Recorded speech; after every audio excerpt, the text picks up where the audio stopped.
Hello students, आइए हम लोग प्रक्षेप गति से एक टॉपिक लेते हैं। प्रक्षेप के पथ का समीकरण इंपॉर्टेंट टॉपिक है ये। आज हम लोग प्रक्षेप के पथ का समीकरण क्या होता है, प्रक्षेप का पथ कैसा होता है, ये चीजें पढ़ेंगे। ठीक है, पिछले वीडियो में एक चित्र दर्शाया था प्रक्षेप गति के लिए, तो कुछ मानने वाले जो चीजें हैं चित्र के द्वारा प्रदर्शित कर रहे हैं। मान लीजिए ये एक एक्सिस है, एक्स वाई एक्सिस हो गया, वाई डायरेक्शन हो गया ये, ऑरिजिन पॉइंट हो गया ये, एक्स डायरेक्शन हो गया। यहाँ पर एक प्रोजेक्टाइल को प्रक्षेपित किया जा रहा है और इस प्रकार इसको फेंका जा रहा है कि इसका ये डायरेक्शन हमें मिल रहा है। ठीक, इसको प्रक्षेपित करने के लिए जो वेग दिया गया है, प्रारंभिक वेग, जिसको प्रक्षेपण वेग भी कहते हैं, ये हो गया u। प्रक्षेपण कोण हो गया थीटा। और जब ये प्रक्षेपित किया जाता है तो इस प्रक्षेप के वेग के दो घटक होते हैं। एक ये घटक होता है जिसको क्षैतिज घटक ux कहते हैं, दूसरा ये घटक होता है ऊर्ध्वाधर घटक, जिसको हम uy कहते हैं। तो क्षैतिज घटक ux इक्वल टू कितना मिलता है हमें, क्षैतिज घटक ux इज इक्वल टू होता है ये u cos थीटा, और ऊर्ध्वाधर घटक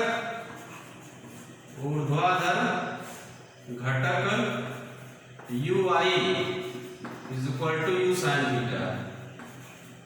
ठीक, तो हमें क्षैतिज घटक ऊर्ध्वाधर घटक मिल गए।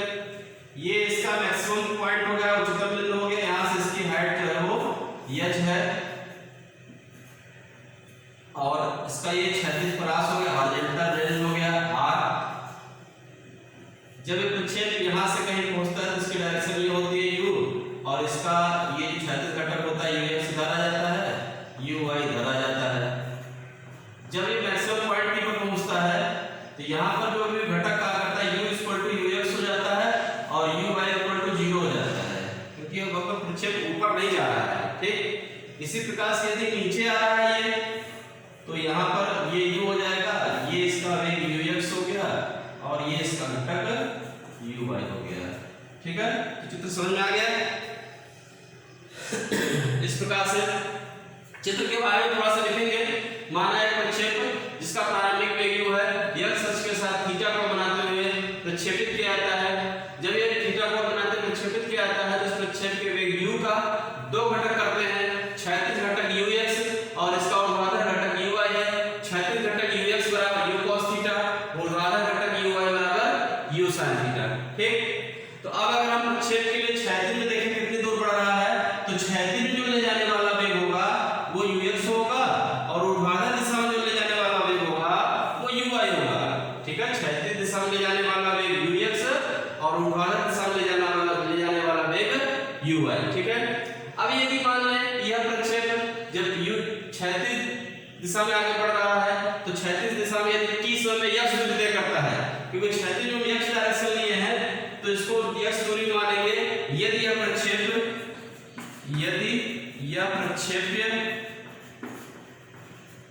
क्षैतिज दिशा में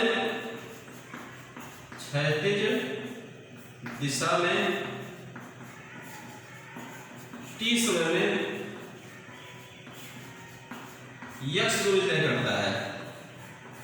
x दूरी तय करता है, तब x t बराबर कितना होगा, समय बराबर दूरी बटे 4 होता है, x अपॉन ux, समय बराबर दूरी बटे 4 बराबर दूरी बटा समय होता है। तो इससे अगर हम समय निकालते हैं तो दूरी बटे 4 हो जाएगा, t बराबर x अपॉन ux, या t बराबर हो जाएगा x बटे में ux की जगह हम लिख सकते हैं u cos थीटा। ux की जगह क्या लिखा सकता है, u cos थीटा। ठीक, ये हो गया।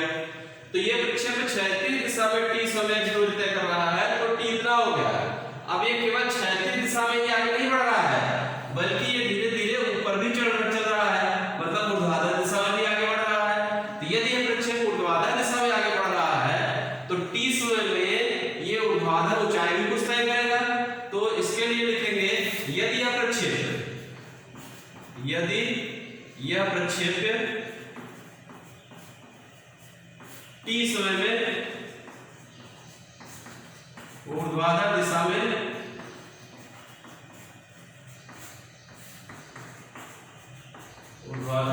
में y दूरी तय करता है, y दूरी तय करता है, तब गति के द्वितीय समीकरण से, गति के द्वितीय समीकरण से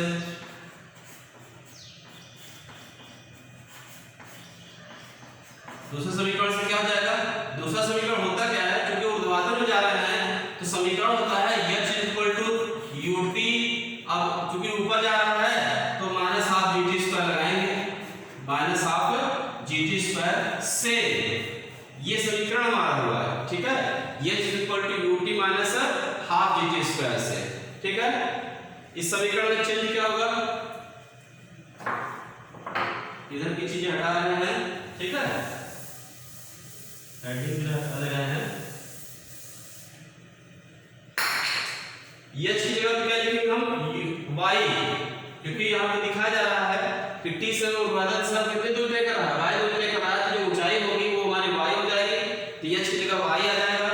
और ऊपर की ओर ले जाने वाला वेग कौन सा है, uy, तो यहाँ पे u की जगह पर uy लिखा जाएगा, u/t -12 gt², u/t -12 gt², ठीक।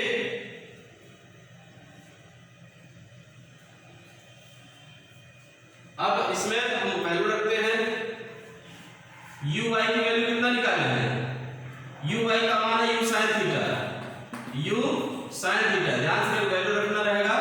और t की वैल्यू यहां निकाले हैं, t जो मान हो जाएगा वो x बटे u cos theta -12 g t² है, t की जगह फिर से लिखेंगे x बटे u cos थीटा का होल स्क्वायर। यहां देखिए ये u कट जाएगा, sin थीटा बटे cos थीटा, sin थीटा बटे cos theta into x -12 g x² बटे u² cos² थीटा, ठीक है। इसको भी हटा देते हैं।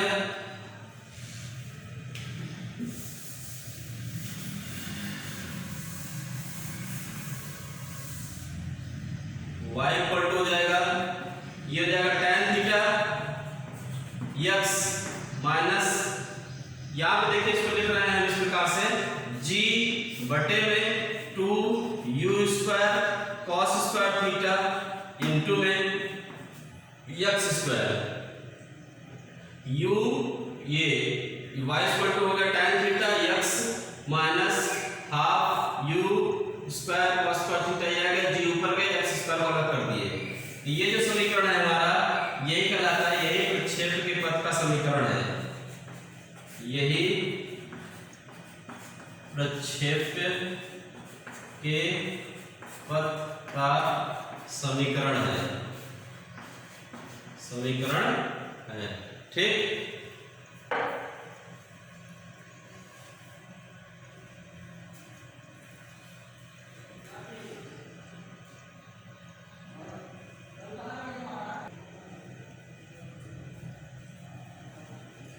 तो ये हुआ, यही प्रक्षेप के पथ का समीकरण है, ठीक।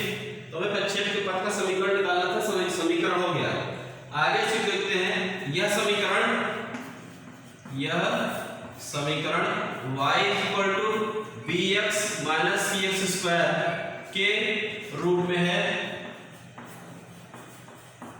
ना, इस तरह से y इक्वल टू b, ये कांस्टेंट हो गया, bx² माइनस ये पूरा c हो जाएगा, cx², तो y equal to bx minus cx² या y equal to ax minus bx² भी लिख सकते हैं इसको, y equal to ax minus bx², a और b कांस्टेंट कुछ भी दर्शा सकते हैं, जरूरी नहीं कि हम यही लिखें, इसको हम ax माइनस bx² लिख सकते हैं।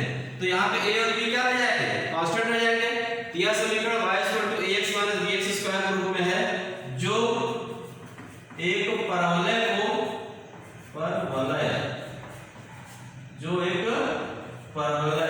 को निरूपित करता है,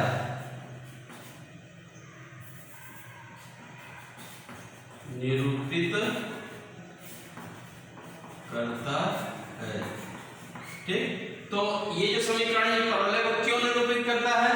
क्योंकि यहाँ पर ये x की एक घात x, ये y की एक घात x का द्विघात समीकरण है। y की एक घात है और x यहाँ पे x स्क्वायर यहाँ है x स्क्वायर है, इसका मतलब ये समीकरण x की द्विघात समीकरण है। तो यह समीकरण y की एक घात तथा x का द्विघात समीकरण है। और इस तरह का अगर कोई समीकरण होता है तो वो निश्चित रूप से परवलय को ही निरूपित करता है। तो ये जो समीकरण है वो भी परवलय को ही निरूपित करता है। अतः प्रक्षेप का पथ परवलयाकार होता है, परवलयाकार होता है।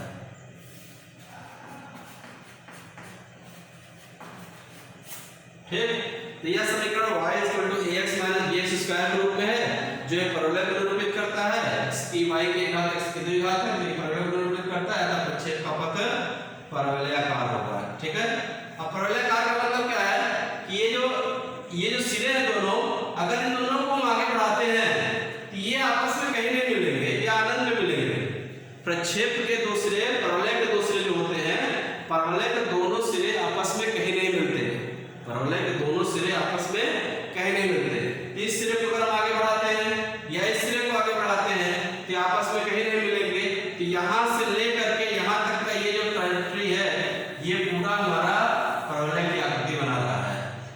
ठीक है, तो इस प्रकार से प्रक्षेप का पथ किस प्रकार से होता है? परवलयाकार होता है। इस समीकरण को सबसे पहले गैलीलियो ने सिद्ध किया था। इस समीकरण को सर्वप्रथम गैलीलियो ने सिद्ध किया था। एक नंबर में क्वेश्चन पूछा जाता है कि प्रक्षेप का पथ परवलयाकार होता है, इस कथन को किसने दिया?